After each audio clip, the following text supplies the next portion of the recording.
If you're here for the job fair, you're in the wrong place. As we were setting up, someone came for a job fair that's evidently down the road. So if you're looking for a job, not that there probably aren't people hiring from within this group, but that's not what we're doing today. So I am thrilled that you're here. I'm going to give a brief overview of the Hughes Investment Elevate Upstate Grant Program.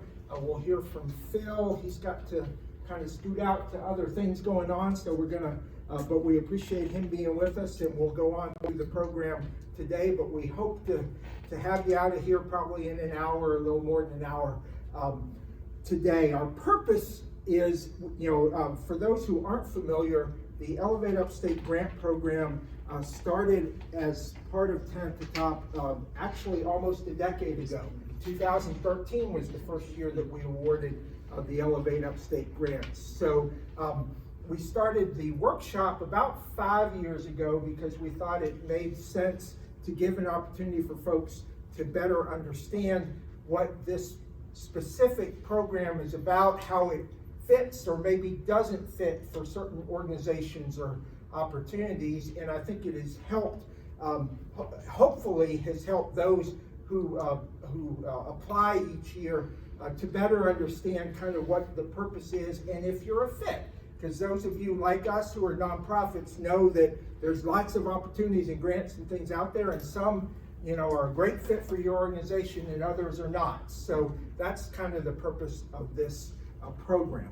So for those of you who are not familiar with our organization, 10 at the Top is a nonprofit that focuses on collaboration and partnerships around the 10 counties of the upstate South Carolina region to impact quality of life and economic vitality.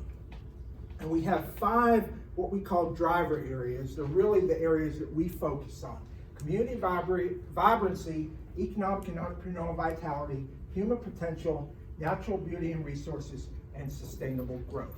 And obviously today our focus is on community vibrancy, and that means different things to different people, but the idea was, how do we create a sense of place in all of our communities across the upstate? And as you'll see from this presentation as we go forward, as it relates to the Elevate Upstate grants, we define a community in a very broad way as opposed to just a city or a county, things of that nature. So a little history and background. Community vibrancy has been one of our driver areas since we first unveiled our regional vision in 2011. And the first thing that we wanted to do when we did that in 2011 was we said, we know there are many examples of communities or organizations that are doing things across the country to create vibrancy within their general community. And wouldn't it be cool if we could create kind of a repository of those different types or some different types of community vibrancy initiatives? And so we partnered with USC Upstate at the time, Professor Abe Goldberg, who was there and very interested in the program, and through his classes were able to identify 50 what we call great ideas from across the country of vibrancy initiatives. And we were very purposeful in how we worked with that. We wanted them to be very diverse because we know our communities are very diverse. So in other words, we had some students who had their charge was communities under 5,000 people and looking at community art, or looking at how they did neighborhood revitalization programs, and maybe it was 5,000 to 10,000 people. Those were our different categories. Up to, I don't think we did above 50,000 because we don't really have any communities that large. And then it was different areas. It was public art, it was festivals and events, it was community activities, parks and recreation, those kind of things, and a number of different areas. So what that did is it gave us platform of about 50 great ideas to share with people here in the Upstate.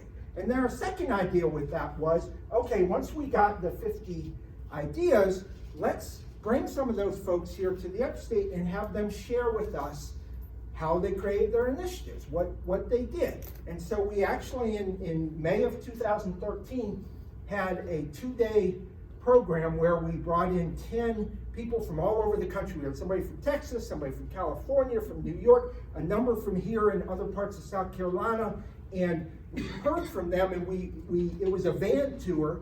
And for those of you who know Nancy Whitworth, who was at the time the Economic Development and Community Director for the city of Greenville, she was our co-chair, and she actually drove the van. So we had about 10 people came from all over the country to South Carolina to ride in the van. But we went to, starting at USC Upstate, we went to Greenwood, second day we went to Clemson, and finished in Greenville. And so we had just great workshops, and several hundred people participated in that, and we learned about these great ideas. But about 3 weeks before this was going to happen, so I missed one part. How we worked with the students was we had the students work with mentors from across the region, the community, who were in those different sectors to share and bounce ideas off of, and as they were looking at projects and things of that nature. And Phil Hughes served as one of those mentors with the USC Upstate students. So he knew about the project and was involved in things of that nature. And about 3 weeks before we were bringing in the folks from all over the country, Phil called me and said, this is great, but if it doesn't lead to real tangible projects here in the Upstate, we've missed an opportunity. And those of you who work for nonprofits know that usually the next line that comes out of one of your board members' mouths is, you need to do X, right? Okay, this is interactive. Yes? Okay. Well, that wasn't what Phil said. Phil said, I'm going to support some seed funding to make sure these things happen.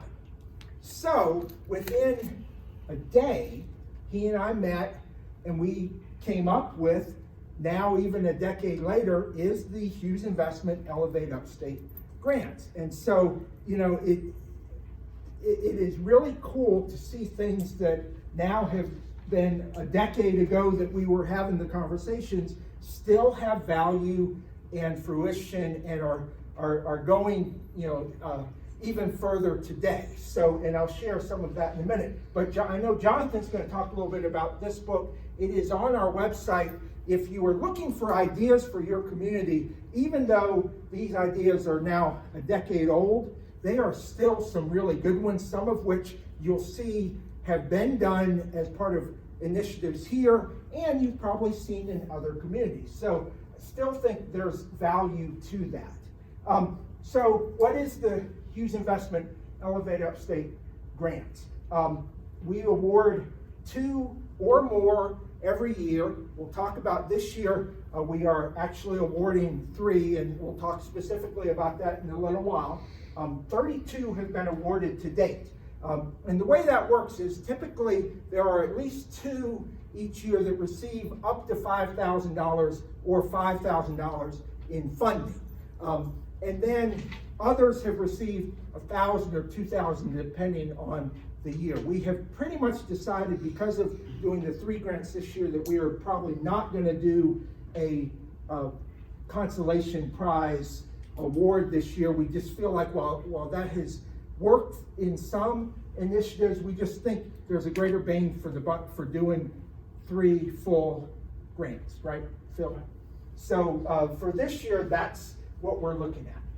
As I said, we began in 2013, and the Elevate Upstate grants, the 32 initiatives that have happened, many of which are still going on in the community, have made a great economic impact across the country.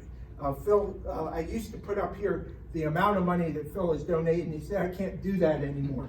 So I'm just will say that the economic impact in the communities of these initiatives is pretty substantial, and Jonathan will talk specifically about the impacts in Lawrence, the city of Lawrence, but City of Greer was one of the first ones that received the grant for their international festival that started in 2013, and they have continued that 10 years later, and there are several other great examples like that. So there has been a lot of really, continued vibrancy in the upstate and economic impact because of these grants. So the grants are intended to fund projects that are first public. Projects should be publicly accessible and easily visible.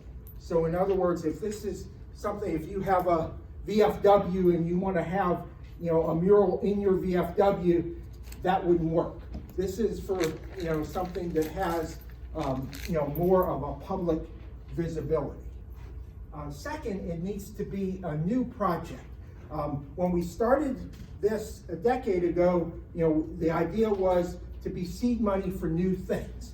And we have been pretty consistent with that even now, this is designed for a new initiative as opposed to be money to help grow or sustain something that has already been created. Now, what has happened on a couple occasions and can work is maybe it's a new element that goes with something that already exists, but it needs to be a new initiative or a new effort, right? So, impactful. Projects should address a community need, have a positive impact on community vibrancy, and help create a sense of place. Back to the idea of, how do we create a sense of place within our communities? Sustainable. Projects should be permanent and or renewable. Now there have been a few within the grant program, I will say more in the first few years than now, that are initiatives that were one time. I think we've kind of gone a little bit away from that. Museums and things of that nature that do one-time programs using these funds. Doesn't mean that couldn't happen again, but just know that we have paid a little bit more attention to the permanence or renewability, and especially as it relates to festivals. We've had a number of festivals created through this over the last few years, and one of the key components if you're looking to start a festival is you need to already have plans for how you're going to do year 2, because we will help fund year 1, but this grant does not go towards year 2.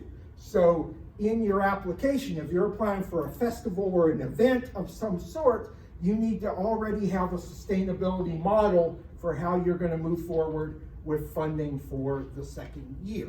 And like I said, for those festivals and events that have happened, Jonathan will talk about one they started in 2015, right?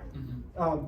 They're still doing it, and it's even stronger today than it was. I'm not taking his thunder, but he'll talk about that. So, that is certainly doable, but you have to have that as part of your application. Interactive, it should be engaging. And that means different things to different people, but the idea is, it should be something that people have some way of participating in, even if it's, and though this was not an Elevate Upstate grant, it was something that Rivers did a decade ago, was, if you know of I'm gonna call it the pig, but it's more than that, in downtown Greenville in front of the TD Bank building. What is it called? It's called Il Porcellino.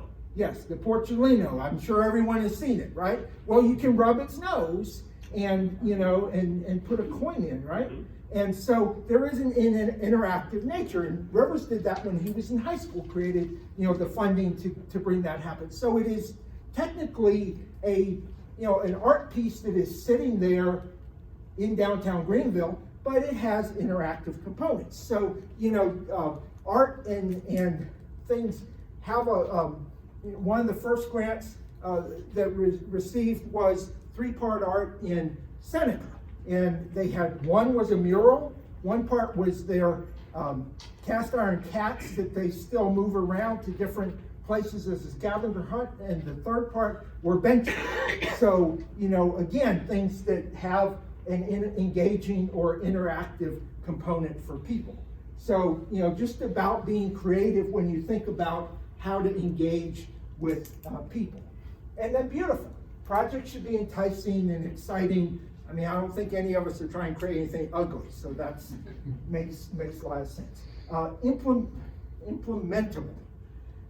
Winners of the grants have 12 months to implement the projects. We will extend out another 6 if needed. Certainly during COVID, we were very lenient. Projects that received the grant in November of 2019 implemented this year, but they implemented and had festivals, and it went on. So, but in general, the expectation is a 1-year window. So if you receive the grant, which you'll receive in November, you have basically a year to make it happen. If you have to extend a few months, as long as we're in communication, that works. And the way we do the funding is you receive the first half of the grant that day, but the second half you will get within 2 or 3 weeks prior to implementation of the project. So, we'll hold that second half of the funds till it is very clear that you're moving forward. And of all the grants that we've done, there's only been one that we chose and received the initial funding, and that did not happen out of 33 over the course of 10 years. So I think that's a pretty good track record. Replicable. Could this project be duplicated by another community? And for those who are new to 10 at the Top and the things we do, creating awareness and sharing of best practices and ideas is a big thing that we do on a regular basis. So this program, your projects are part of that story.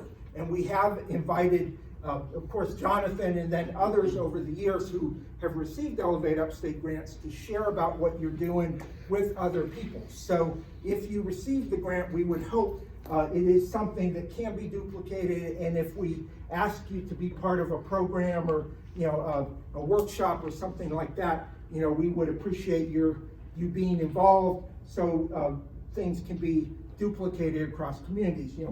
We all want to work smarter, not harder, and learning from each other and borrowing ideas is certainly a good way of doing that. And then this is my favorite, and I know Phil's, fun. And Phil will talk about that more in a few minutes, so I won't elaborate, but projects should be engaging and inspire excitement within the community.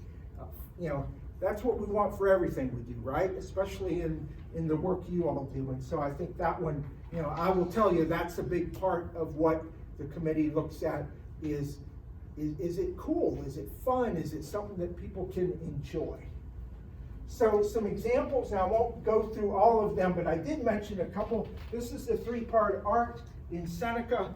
That was one piece, and they actually did a curated judging of, they had artists in the community who shared, ideas for how they would paint the cats, and then they chose 12 of them to be, who each got one cat that was created by the local high school to paint. And they're still there. I was there not that long ago, and in fact, they've done a lot within the community of even enhancing the program after a decade. In Anderson, I think they took these down now after 10 years or 9 years, about a year ago, but they took the electric boxes and communication boxes that are typically silver or ugly, and they painted them around the Wren Park, which is the park in downtown, and they were actually wraps that they put around all of those. That's a birdhouse that Mayor Sanders did in West Pelzer. They had all of the people who lived on the main street. They're a bird sanctuary city, and so they created at the local high school birdhouses, and they actually put those at everybody's house in downtown West Pelzer, and on with some of these. The top left is from this year. That was the Italian American Festival held in Fountain Inn. My understanding from that event from Mayor McClear is that they had over 9,000 people. They were shocked at how many people came out for that first time event. This is, the middle one here is from Rhythm on the River they had in Powdersville. That was one that had received the grant in 2019 and just implemented this year. And even though that was a rainy day, it was a great event. They had 3,000 or 4,000 people there for that event. So applicant eligibility. You must be located within the 10 counties of the upstate. I think everybody is aware of that. As I said earlier, we don't really define community in a narrow way as it relates to this grant. You can apply if you're a neighborhood association, a civic or community organization, a nonprofit organization, or a local government. So the idea is to make it easy and let you as the community kind of define and identify what your vibrancy is and your sense of place. Again, looking at the things we mentioned earlier about being visible and being accessible to everyone and things of that nature. Past grant winners are eligible to apply for future grants, but the project must be new and different from one previously funded. Here's our timeline. The application has been live on our website since the 1st of June. The interest form is due by August 5th. And the idea of an interest form is really because in the early years, we waited till September 16th for applications, and there was no feedback. We didn't hear from anyone, and we get right to the time, and then a bunch of applications came in on that day, which is perfectly fine. But one, we weren't sure the first year if we were going to have any applications. I'm sitting there on September 1st with like 3, and we ended up with 29 or something like that, and they all came at the end. So we implemented this interest form, one, so we know the idea that there are projects coming, and two, to be able to see, for example, most years we've had from at least one application from every county. So if we haven't seen an interest form from Lawrence County, someone in Lawrence County or Oconee or wherever, it gives us a chance to talk to our partners. There might be someone interested in applying. And then also, while we do not screen the projects at the interest form level to say, well, you don't qualify, it does give folks, if they have a question, a chance to share their idea and ask me, so does this fit? And the instructions I've received from our committee is be as broad as possible, and the answer 99% of the time is yes. But now that we have a 10-year track record, I can kind of say, well, no, this is replacement money you're looking for. That's not what this grant is about. Or this is very narrow for a specific group. It's not going to be open and visible. That doesn't fit, or things like that. So again, this workshop, I think, has reduced that element, but we do have the interest form, and so you do not have to have completed an interest form to then put in an application in September. So we have had folks who, unlike you all who are here and know about the grant, who maybe didn't find out about it until the middle of August, well, they're still eligible. If they want to apply and have time, they can still apply, even if they didn't complete an interest form, but it is recommended.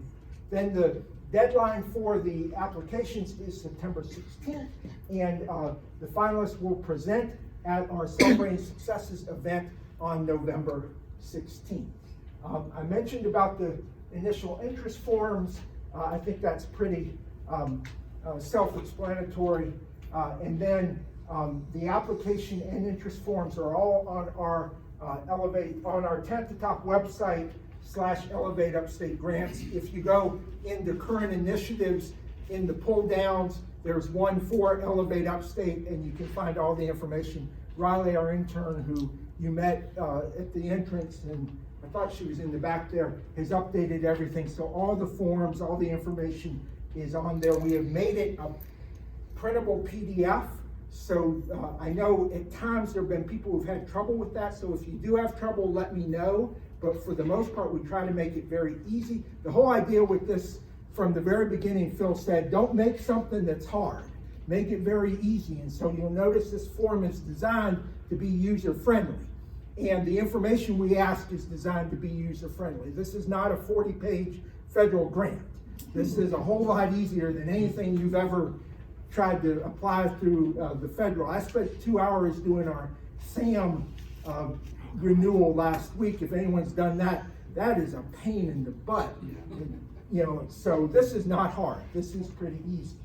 And then we do ask for some support documentation, the timeline and task list, letter of support.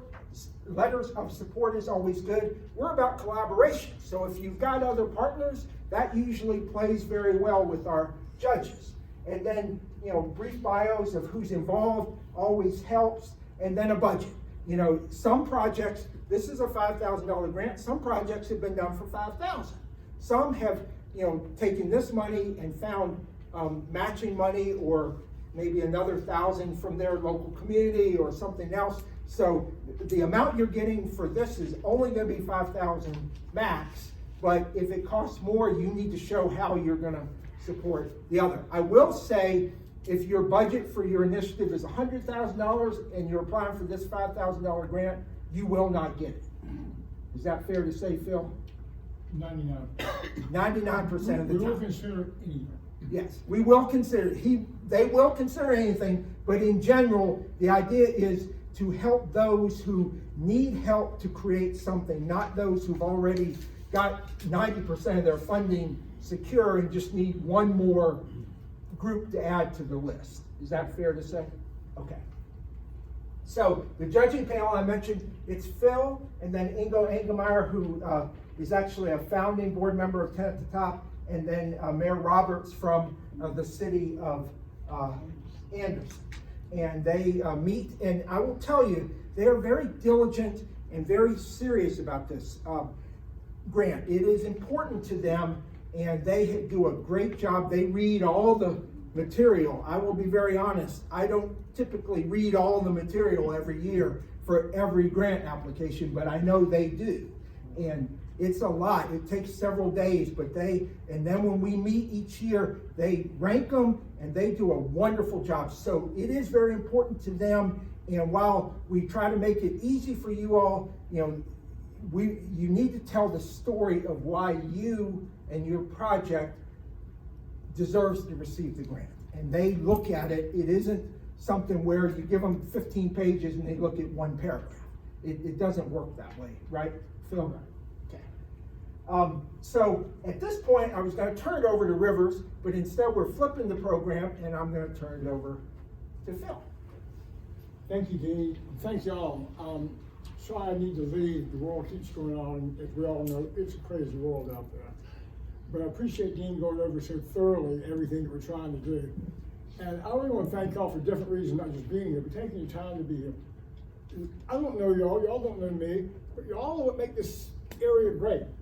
I think the whole goal, we all have the whole goal. We want the area to be a great place to live. And there are a lot of things. We want the environment, we love it, all the other things, but it's good when, like Dean said, we break it down to 5 drivers, and Vibrancy was one, and I happen to be involved with one. Wow, it's just so creative, it's so fun. He said I'd say the word fun, I'll say it over and over and over again. We want it to be fun, for you, for us, for the community, to make a better community. And it's not fun if you got a terrible application to go through. We're looking for a good idea. You bring it, we'd like to be the catalyst that makes it go. We hope it's the one that is a fresh idea, small idea. You left out one thing, you can be an individual. Yeah. You can have a cousin, a friend, a daughter, a spouse, and say, hey, I've always thought this would be fun. They can do it themselves. If it's a good idea, we want to give you some money to get it going. The mayor of Greer said it the first year that we did it. Dean mentioned the international thing. He was like, got kind of nervous after he won, but you know, we've been talking about this a long time, but now that you're going to give us the money, we got to do it. Well, let's do it. Because that was the whole idea, that you got these great ideas, and my father always told me, you know, the road to hell is paved with great intentions. Well, I love money, and money is not a bad word. You can sum up labor and time and materials and everything into a number, and we can speak better. I don't have to hear, I've got to do this and this and this and this and this, and take me 2 days to hear all the things you gotta do. Or you can tell me, I need $5,000. Oh, well, I can do that. And we can go on and do something else. So money's a great communicator, and I hate to be so crass about it, but that's what we're talking about. And Rivers will talk about more of it, but we want you to come to the idea. We don't want this application to be bad. If you call in the last minute and say, hey, I got this idea, I didn't have time to do it, tell us. You might be a winner.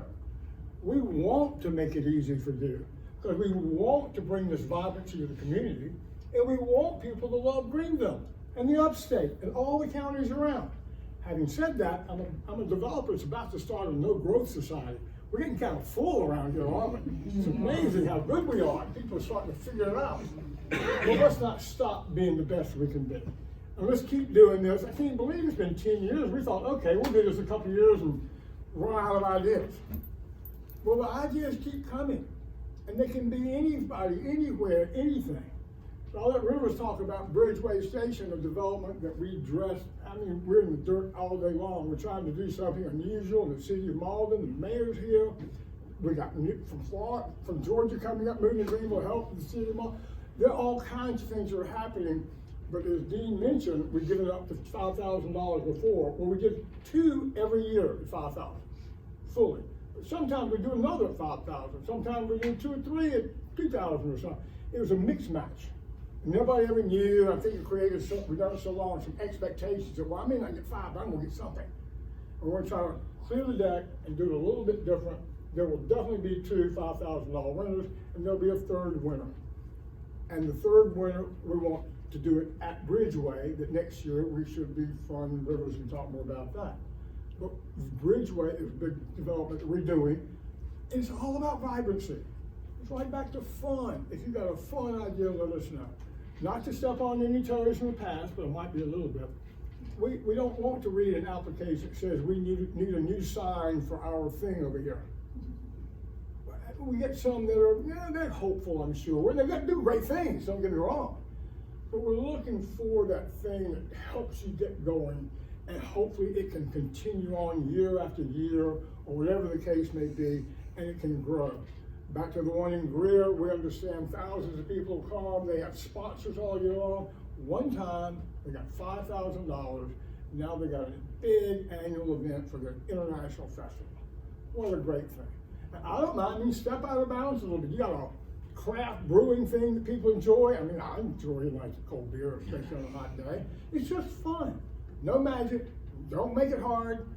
Keep the ideas coming, get out there a little while, have some fun with it.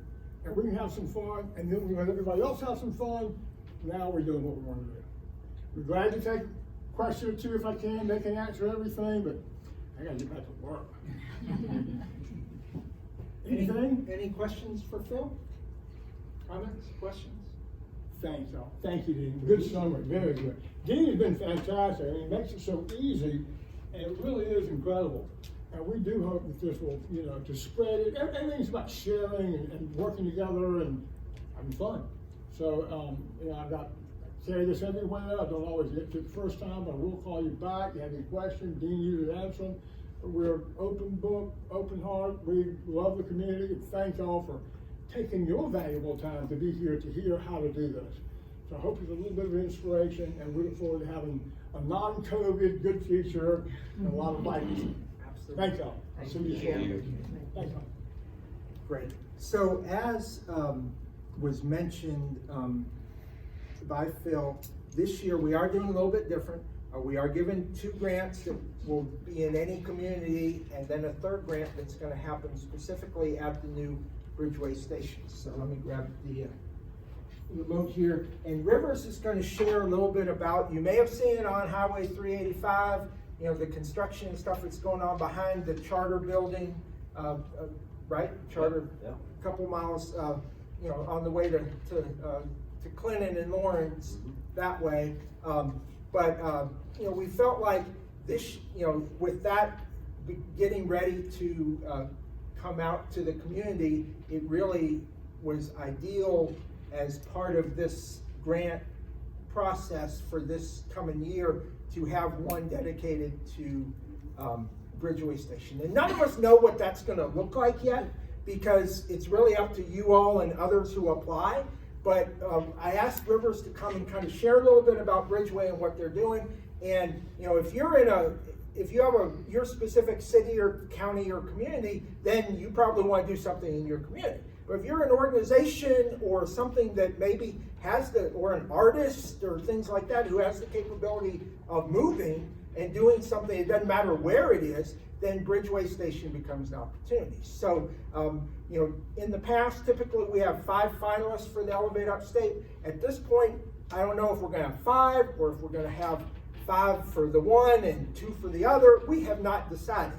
And the other piece that we said is, if the 2 best projects both want to do it at Bridgeway Station, we're going to do 2 at Bridgeway Station. So, it really is kind of an open book at this point. But with that, I'm going to turn it over to Rivers, and he can share a little bit about what they're doing specifically at Bridgeway.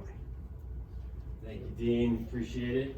And to add to that, if the best 3 projects all want to do it at Bridgeway Station, we'll do that too. Well, there you go. But just as a brief intro for those of y'all who haven't had the chance to meet, my name is Rivers Hughes. I'm with the development team at Hughes Investments working on Bridgeway Station. So let me ask a question. Who here was able to come see Richard Florida speak a couple of months ago as part of the Elevate Upstate event? Well, you missed out. He was great. But one of the things that he harped on a lot, he does a lot of work in sort of community organizing and sort of looking into the future to try to understand what communities will look like going forward. And one of the things that he talked about really resonated with us as a development business, but also us as developers of Bridgeway Station. And that was this mentality of live, work, play, which I'm sure everyone's heard before, but this 4th concept of connect. And connection and sort of building a community within Bridgeway is something that we're really excited about, something that lines up really well with 10 at the top and what they try to do. So that's really some of the motivation for why this year we're going for 3 separate grants, one of those being dedicated to an event or some sort of initiative or placement of art, whatever it may be, at Bridgeway Station. So really what I want to do is kind of walk you through what Bridgeway Station is, provide some visuals so you have a little bit of an understanding. In the applications, I'm not sure what information might be in there, but we're happy to provide site plans if you'd like to lay things out, and then answer any questions you guys might have about it to sort of hopefully, if you have interest in doing something at Bridgeway, give you a clear idea of what you might do. So here is a rendering of the main area for Bridgeway Station, what we're looking to do. Get that logo out of the way here. So this is all out, as Dean mentioned, down 385 at the Bridges Road exit. So it's at the intersection, and if you know where the Spectrum building is, that's right over here. So this is an existing building that's been on 385 for about 20 years or so. All of this development will be directly behind it. You can see 385 right here. And really, this is phase 1 of what's going to be a much larger development over time. But this is what will be completed and ready in a year's time, sooner than a year's time. A part of it being finished in December of this year and the remainder in February of 23. So for all applications that would come in this year, February might be kind of the earliest you might want to plan on doing something, but anything within that 12-month period that Dean outlined for all the projects should be more than no problem. So what we have here really is what we're calling the heart of Bridgeway Station. This is kind of the gathering area where people come in.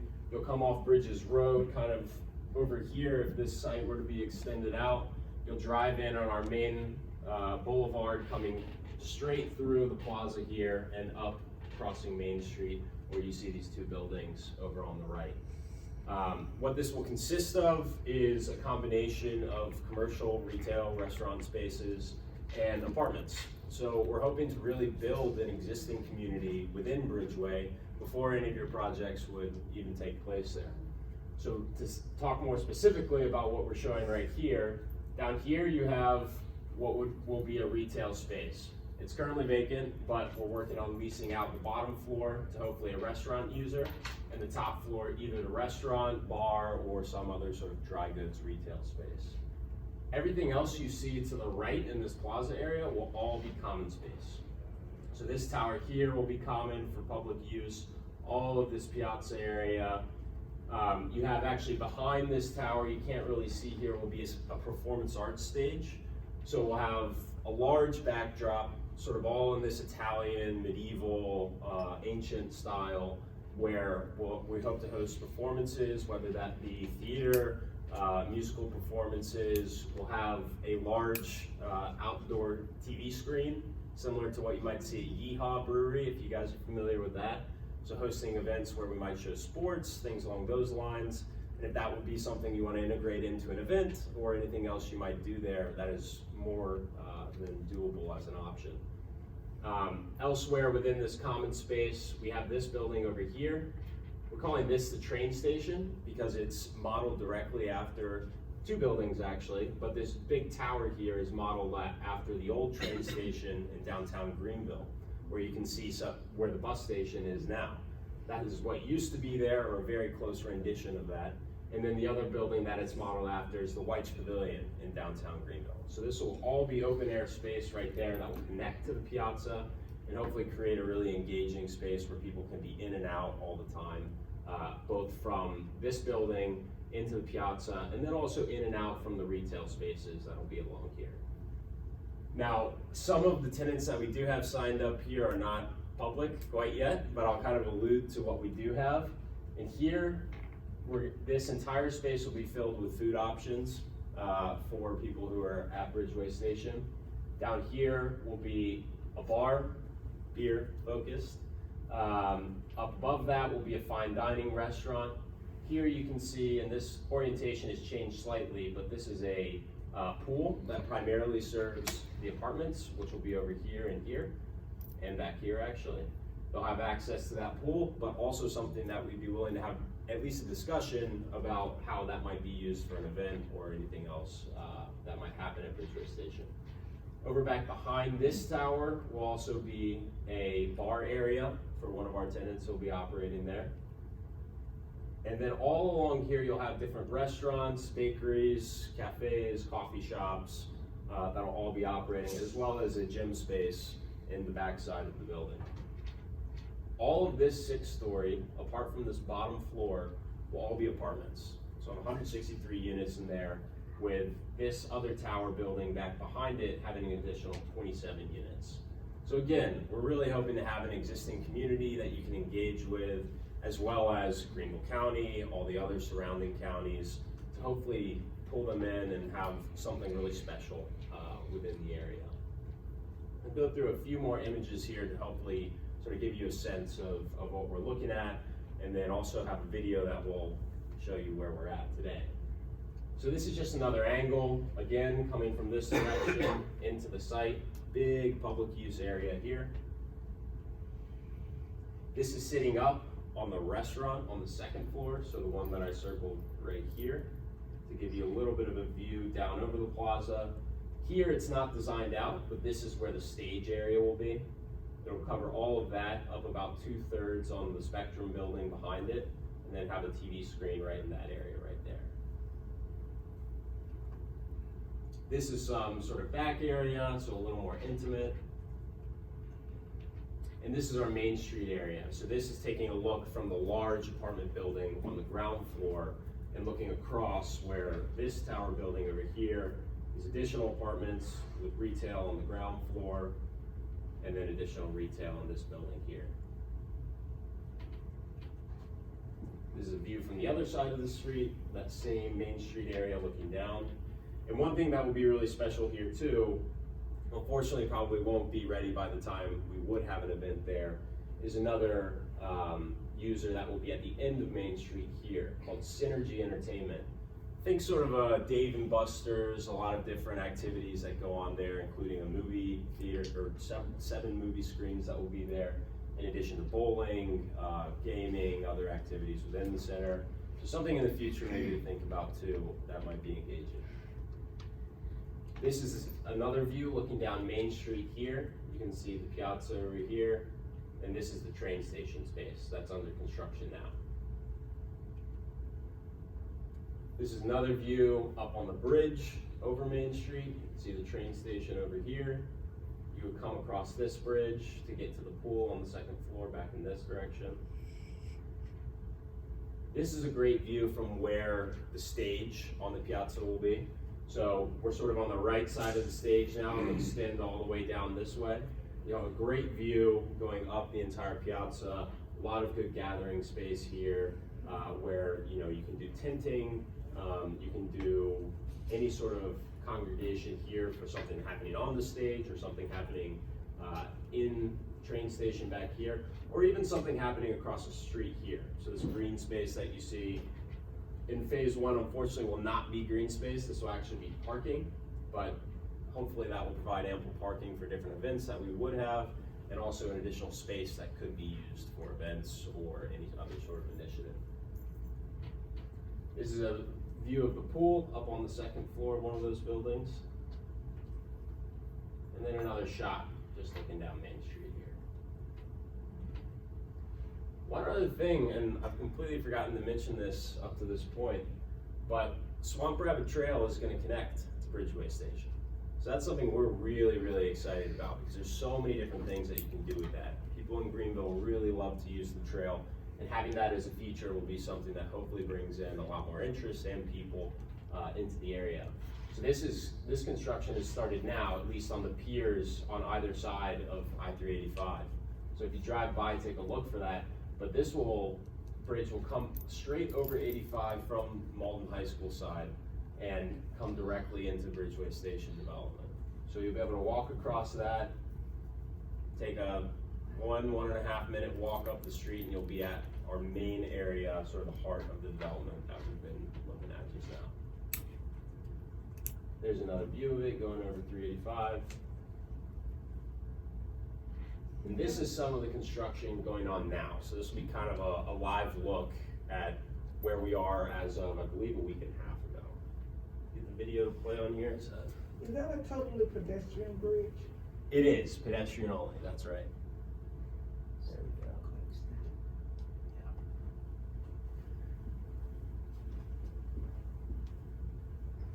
So this is the train station right here, which is going up right now. The majority of the apartments are gone up behind it already. Those will be finished by the end of November, early December. Here you can see kind of the bar space. This is the restaurant up on top of it. The food area all along this building. You can see the pool cut out right there. Back here is those other apartment units I was talking about with the tower that'll be going up right here. And then down here is where the stage will be, along with that other building that's connected to it and the tower coming up here. So hopefully that gives you a little bit of sense of where we are and a sense for scale. You can see some cars and people down there, so it gives you an idea of what we're able to work with.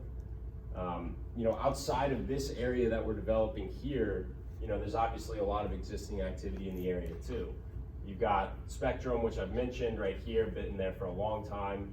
We have another office user up here, Dodge, and then we have additional office users across the street in Jackson Marketing over here, as well as Green Charter School, which will be opening this fall. So something that could be great would be something that interacts with the office users in the area, the charter school in the area, or the apartment users in the area, or a combination of everyone. So just, different things to keep in mind as you go through different ideas of what would be possible at Bridgeway. This is another shot, just sort of up above. This will be the Main Street area right here. We're planning, this will be building in the part of phase 2, which won't happen for another year or so, but in the near term, this will be pickleball courts. So another idea for something you might be able to engage with. And this is kind of the stepped back view of the rendering that we saw earlier, where you can kind of take in everything that we've done up to this point. So we're super excited. We're really excited to have this many people here today. It's really encouraging for us. But I'm happy to answer any questions anyone might have, and again, I'll just sort of harp on the mentality that we're really excited to see something fun, community-oriented, engaging, and something that really hits on everything that 10 at the top is all about. Any questions, thoughts, concerns? I think it's amazing. Thank you. Massive. We're pretty excited, but we gotta get it done. Well, and for those of you who are with organizations, you know, hopefully in your mind you've been saying, oh, wow, this would be a great opportunity for our organization to get exposure, you know, in a greater community, maybe in some place we wouldn't otherwise, you know, have an opportunity to do. So, you know, if you've learned anything through this part of our presentation up to this point, is the Elevate Upstate grants have been evolving over a decade, all about how to build vibrancy across our upstate to support organizations and communities. And I think this is kind of a neat, we're all interested to see how this works with the Bridgeway Station component for this year. River's information is on the webpage for his direct contact, so I'm sure if you have an idea and you want to go walk some of it with him, he'd certainly be willing to share with you more information and maybe take you for a walk if there's when it's time, when there's an opportunity there. So since we have till September till the grants are due, that might help you if you are looking at to do something specifically with the Bridgeway Station. Absolutely, anytime. We're out there, as we mentioned, every single day. I'm going out there after this. Just give me a call, shoot me an email, and we can set up a time for anybody to come through. What's your contact I have information? a question. So did you say the bridge, that pedestrian bridge, is it just to connect the Malden High School, or like, was that an extension? It'll be Swamp an Rabbit extension Trail? of the Swamp Rabbit Trail. So Malden is still working through logistics for that, and the county are working through logistics for connection to that. But in the immediate term, that'll be the plan. So River's contact information is on the website, and when we send a recap from today with links and stuff like that, we'll make sure that's included as well. Okay.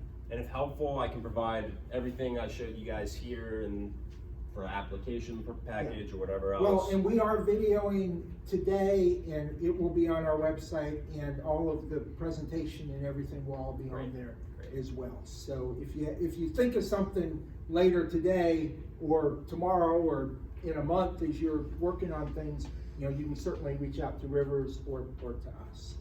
So Rivers, thank you. Perfect, thank you. Appreciate it. Back to you. All right.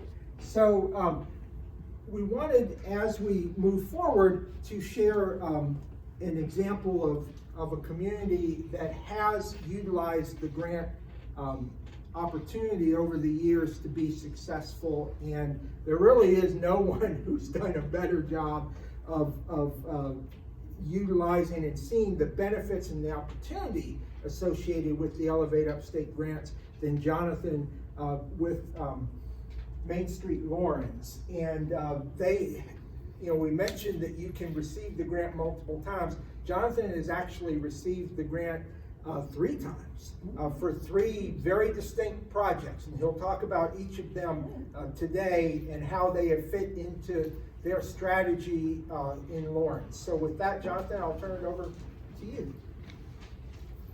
Thank you, Dean. I appreciate it. We are very excited about the opportunities that the Community Vibrancy Grant does offer the Upstate. And we have, as Dean mentioned, we have been able to receive it 3 times. And they are 3 different programs that we've been able to put in place.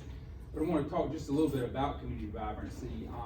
When we talk about it, and these are words that you've already heard today, but we talk about placemaking, walkability, and a sense of place. So this is really what we're talking about when you're looking at community vibrancy. And it can be community as in, for us, downtown Lawrence. It can be a community as a community group. It can be individuals, again, with the Bridgeway program that you want to do there. So the actual description of community can mean different things to different people. So for us, we've had several different projects over the years in downtown, not just through the 10 at the top, but through other projects that have brought, this idea of the walkability, the placemaking, and the smiles that we are creating through all these events and programs that we're offering in downtown. So why would we want to even consider community vibrancy? Well, it's about the assets that you have in your community. It's about what makes you different and what makes you unique, and then what can you use that actually, whether it's events or activities or places that develop this whole regional vibrancy. And I think we can see that, again, through our Main Street programs, because we work closely with the folks in Fountain Inn and Clinton and the other Main Street programs that are close to us, and we can see spillover. When they have events that are successful, we can see those folks coming to Lawrence and vice versa. So these activities and this vibrancy that we are creating helps to develop the entire region, not just our particular areas. So again, just real quick about Main Street. So Main Street Communities, we are the leading voices for preservation-based economic development and community revitalization. So Lawrence has been Main Street accredited, we've been part of the Main Street program since 1986, but we have been an accredited community now for the last several years. And then we've got Main Street, South Carolina at the state level, and then our local communities that are helping to revitalize our downtown areas. So we, again, have received this 3 times. So the first time was in 2014 for what we call our Finally Friday on the Square event. And hopefully some of you have been able to come out for that over the years. I'll talk a little bit more about that. 2017, we were awarded it for what we call our Food Truck Plaza, which is an area to help develop food trucks and the food scene in downtown, and also help us with other events and stuff as well.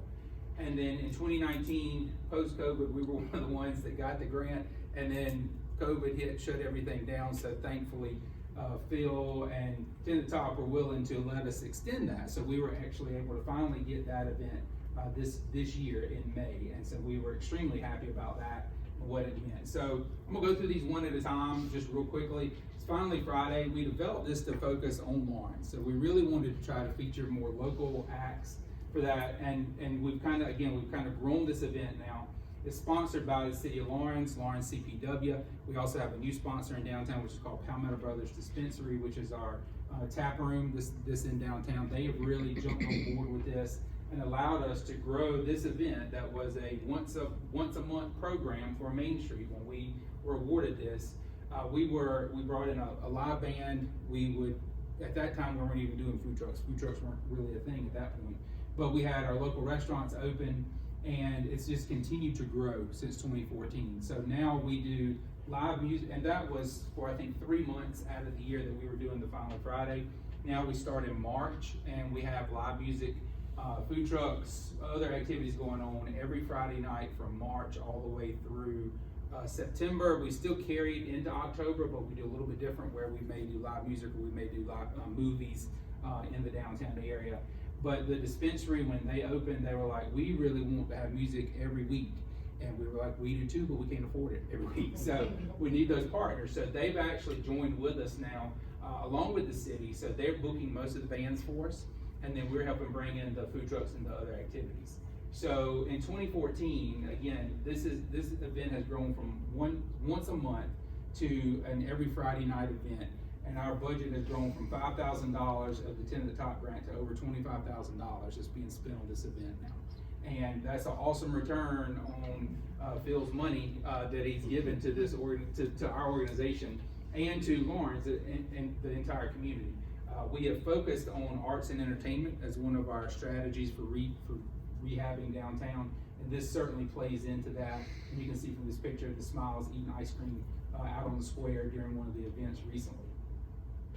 The second grant was for what we call our Food Truck Plaza. And again, as we were starting to look at how we wanted to grow downtown, how we wanted to grow this gathering space, food trucks, of course, were starting to pop up. Everybody wanted to have food trucks in downtown. We just didn't have a place for them that could really be easily accessible. So again, we partnered with the City of Lawrence and Lawrence Commission of Public Works to develop an area specifically for food trucks. So this is just off of our square. So we've got a business there called Vibrancy 2, which is an outdoor garden shop. If you haven't been to downtown Lawrence, you need to check that place out. It's really cool how they designed that space.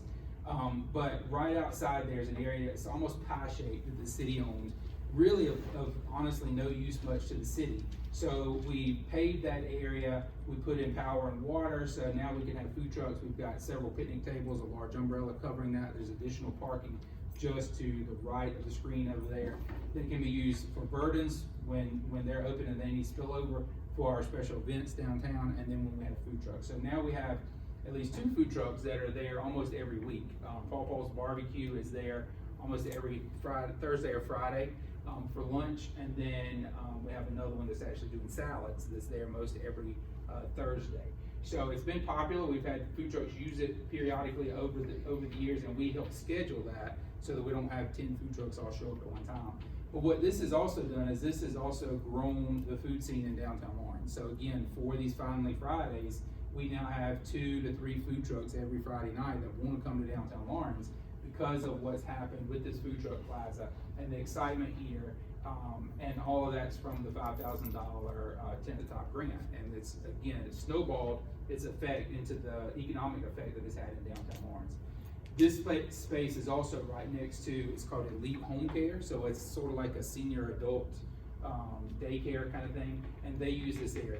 They take them out sort of like as their recess or outdoor time, and they'll go and they can sit at the picnic tables. The food trucks there, they get food from the food trucks. So again, it's brought a lot more vibrancy and people walking in to downtown. They'll come and park there, get their food, walk downtown, sit at one of the tables there, what have you, and again, just be able to enjoy downtown. This was the third one that we received, which is called the Piedmont Blues and Roots Music Festival. Originally, it was supposed to be May 8th when we scheduled it for 2021.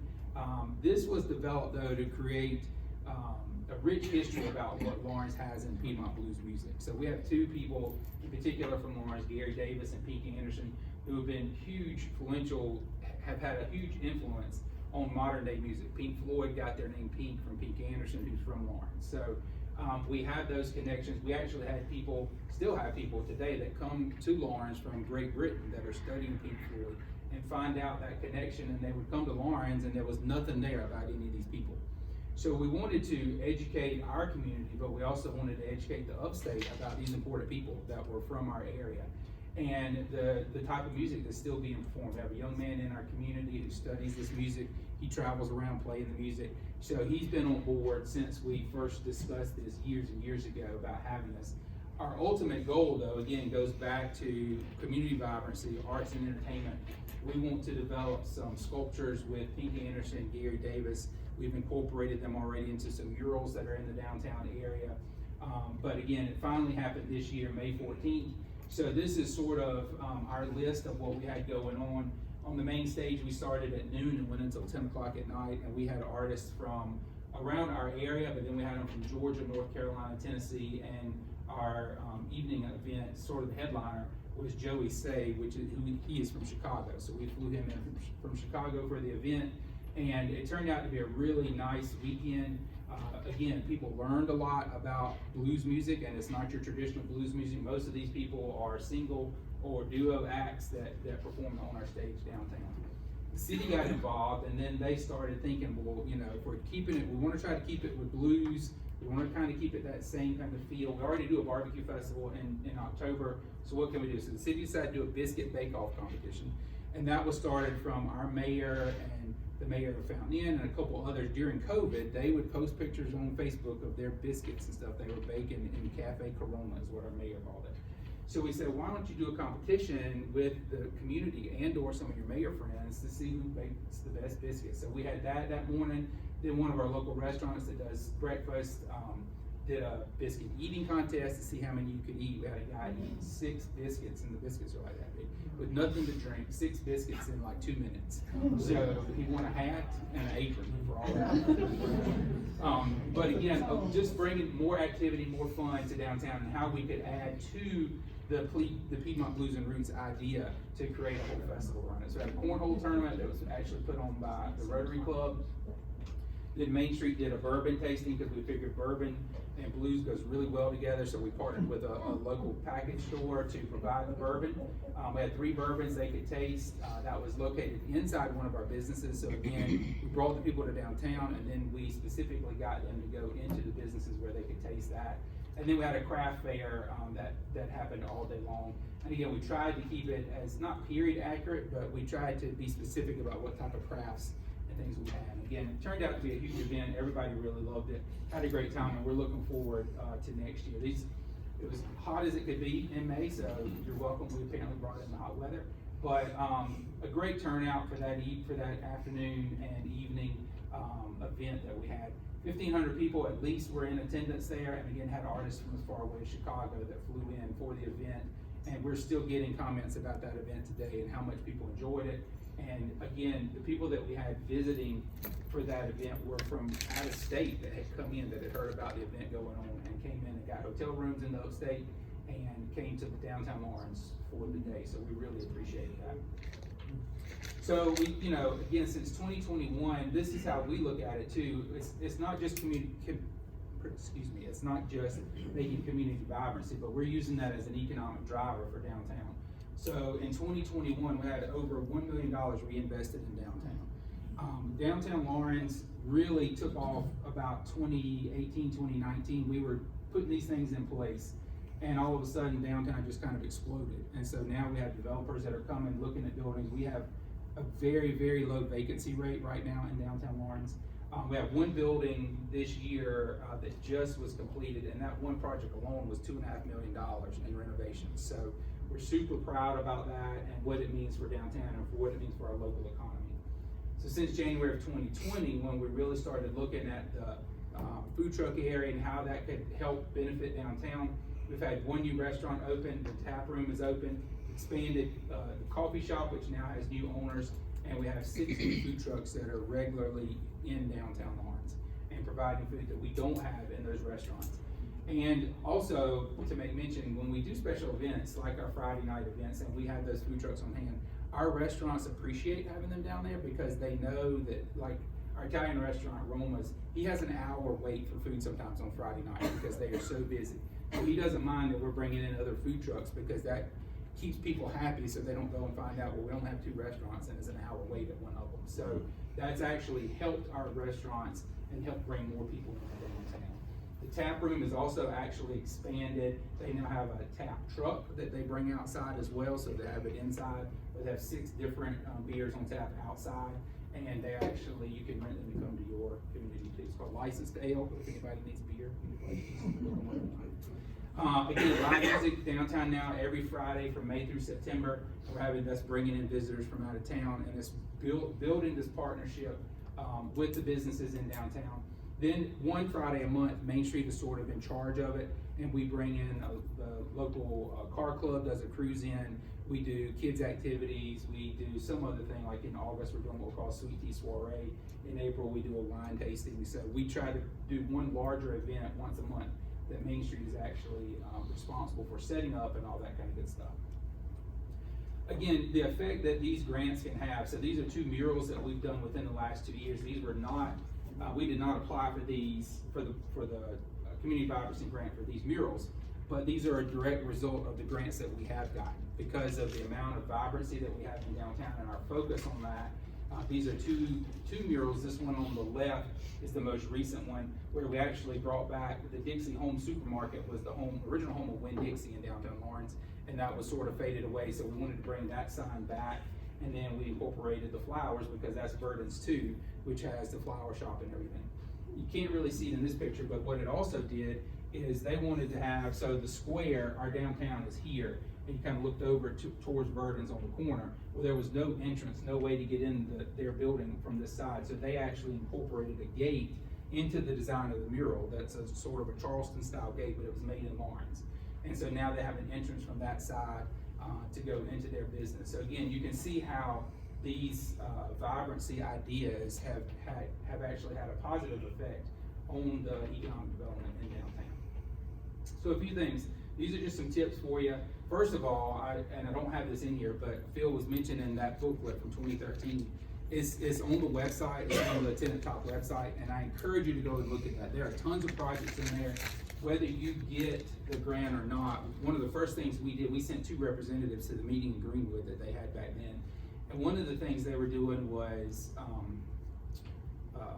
something streets is what it's called. I don't remember the name right now. But you close down the street and you add little activities to it. So we sort of took that and we said, well, let's look at vacant buildings that we have in downtown and what they could be. So we did that sort of idea, our own concept. We did A-frame signs in front of 4 different locations in downtown. One was a hot dog restaurant. Again, DHEC would not approve hot dogs to be served in there, but we brought hot dogs in anyway. We did hot dogs and chips and stuff just for the day. We had an an outfitters that was in one building. We had several different concepts that we developed in downtown, and had that as an afternoon program on a Saturday, and encouraged people to come down. And the whole idea was just to get people thinking, get people out moving around. In the area, the building that we used for the hot dog place, they had the drop down ceilings like this, but above that was the original tin ceiling. So we went in and popped up for the tile so that when people came in, they could look up and see that, and maybe they would get inspired and want to buy the building and turn it into whatever. So out of that, we did get several businesses over the next couple of years. But I encourage you to go back and look at that booklet. I think it'll help give you a few more ideas of things you can do, again, whether or not you get the Community Vibrancy grant. But have your idea as fully developed as possible before your presentation. I think that's super important. And you know, as we've talked about today, the idea is to make sure that you're having fun with your project. Partnerships, I think, are key, not only with the Vibrancy, but everything that Main Street talks about. Partnerships are the way that things get done. So when you have those letters of support in your application, I think that speaks well to the fact that they know that this project's gonna get off the ground, and that kind of alleviates some of that doubt they may have as they're looking at those applications. Community impact. You want to make sure that you can describe what the impact is going to be on your community. How is the community going to be impacted by what you do? Is it just going to be something that's going to happen one time, or is it something that's going to be able, again, to happen multiple times? What other effects is it going to have on your community besides just the one particular idea that you're presenting? Be creative and think about your assets. Again, the assets of your community, and however you define your community. I think that's key about that, is you need to think about what you have that makes your community different from everybody else's. And then be creative when you're looking at those ideas. Again, use that booklet with those different ideas in there. Reach out to some of the past award winners and see kind of what they've done for their projects and for their ideas. Don't be afraid to dream for your community. Again, this is something that can be, you know, it's like Phil said, it's something that he wants really just to get people thinking. He wants people to have fun.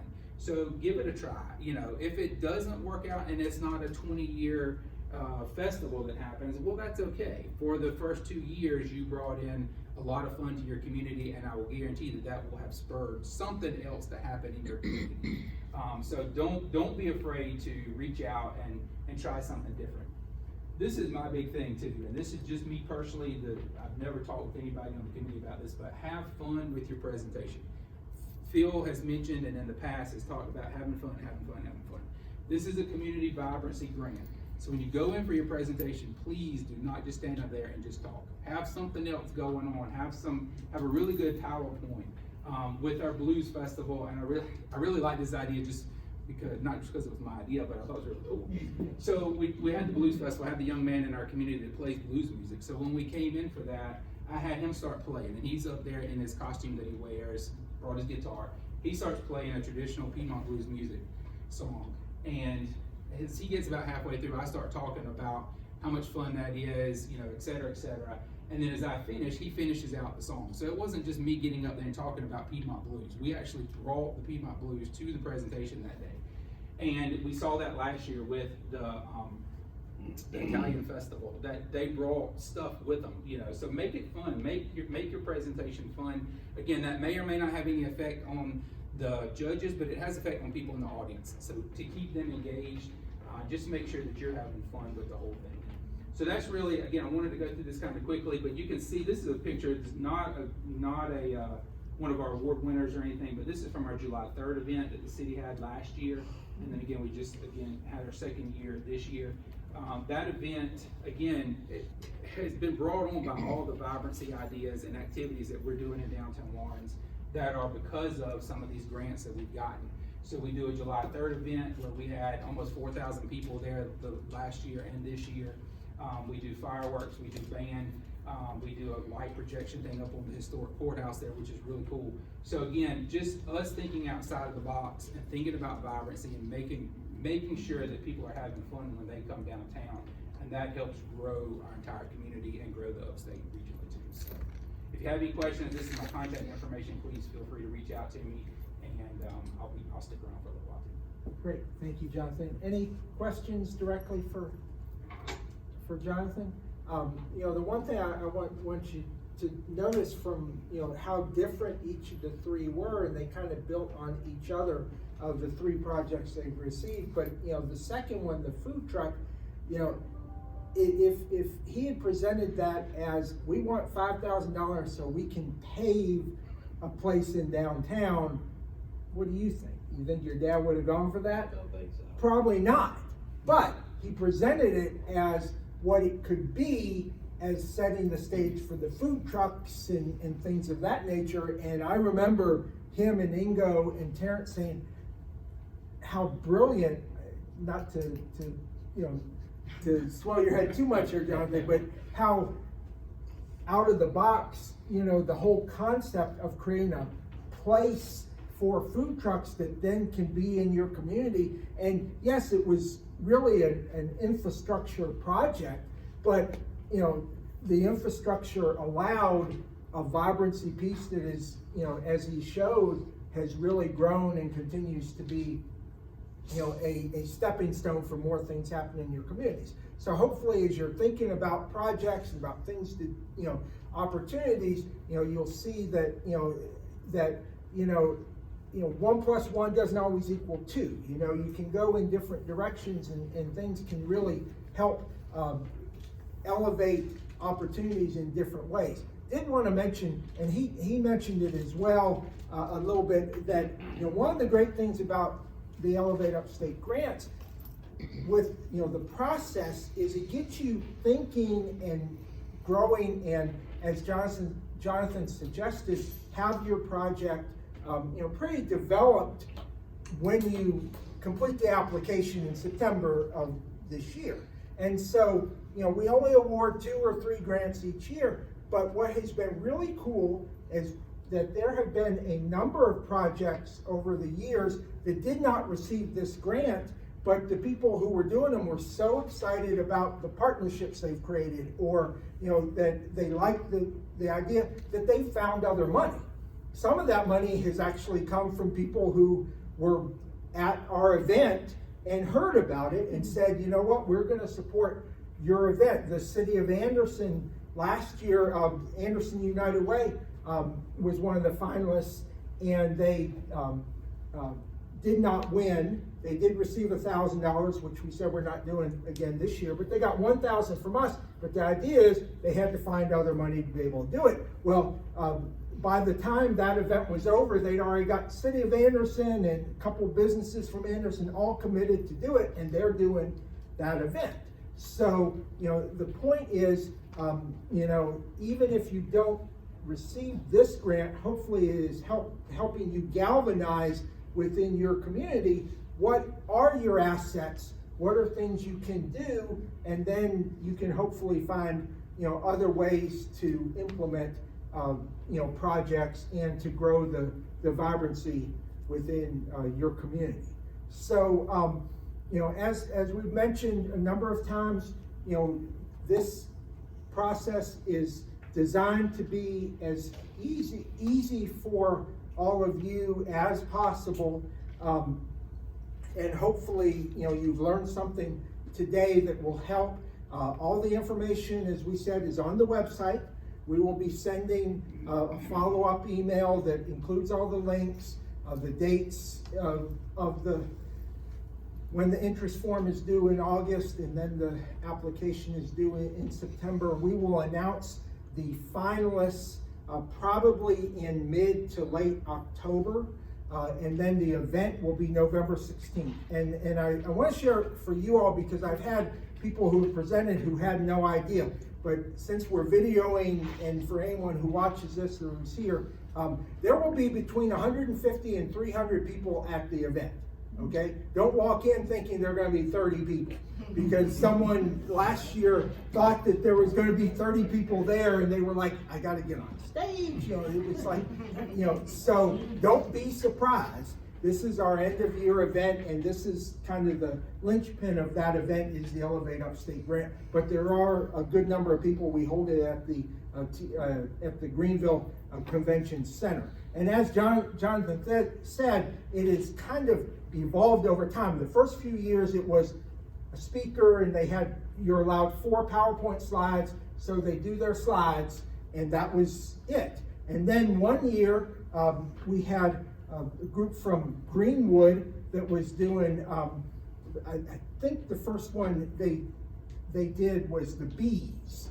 And so they had someone with a bee wings and that kind of thing, and they were the first ones who had kind of that idea.